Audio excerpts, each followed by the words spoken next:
Welcome back, everyone, and thank you for joining us on this Sunday morning as we brace ourselves for what is likely our second heat wave of the season. So it is a first warning weather day, definitely a summer pattern taking hold here as we wrap up the month of June and head into the month of July this week. Now, it looks like we stay mostly rain-free through the middle part of the week, but with all that heat and humidity, can't rule out a pop-up shower or thunderstorm from that daytime heating and all the moisture throughout.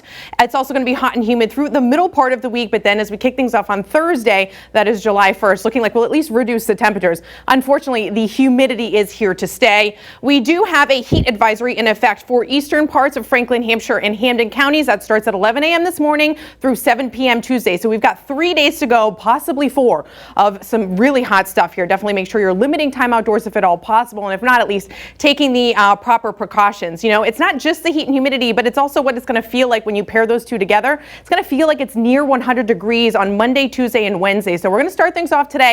Monday and Tuesday, though, looking like they're the hottest 2 days of the stretch. In fact, we could see some excessive heat warnings associated with that. But then you see we kind of do at least reduce the temperatures a little bit, although the humidity remains. I mean, it's still hot, you know, mid to upper 80s Thursday and Friday, but certainly nothing like we'll be dealing with the next few days. So last time, our first heat wave of the season, we got to 5 days, looking like this stretch will linger for 4. Again, with Monday and Tuesday being the hottest of the two. Although we're looking at some really hot temperatures here, you know, we're forecasting about a degree or two shy of the records the next few days. It's possible that we at least tie, if not break, you know, one of these. Today, the record is also 97, so it's not looking like we'll hit today's record.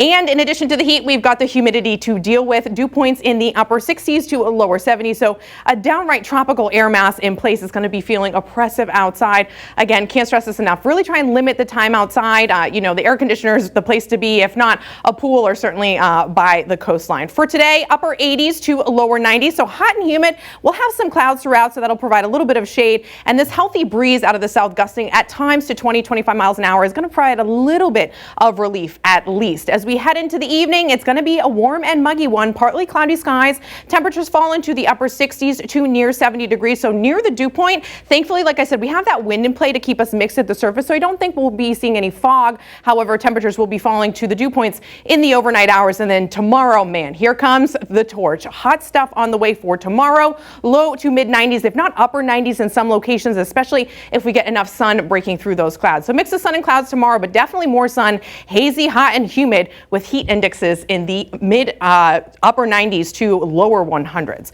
Taking you through Futurecast, today we'll see a mix of sun and clouds as we get through the day here. In the afternoon hours, we'll start to see more sun, get into the upper 80s to lower 90s. And then as we head into the evening tonight, looks like we'll be dropping down into the 70s once again. Partly cloudy skies in the overnight, so dry start to finish for today. But then once we get into tomorrow, like I said, possibility that in the daytime heating, check this out, before lunchtime we're into the 90s. But in the daytime heating, we might see some pop-up showers or perhaps a pop-up thunderstorm in the afternoon and evening. Can't rule that one out, though. It is a mainly dry stretch for the next few days. So keep these heat safety tips in mind if you are spending time outside, but do try to limit that if at all possible. As we kick off the month of July on Thursday, we'll start to see a little bit of relief, but it also looks like we turn a bit unsettled towards the end of the week. We'll have more on heat safety tips in just a few minutes from now, so stick around for that one. But in the meantime, Kayla, over to you. All righty, Lena.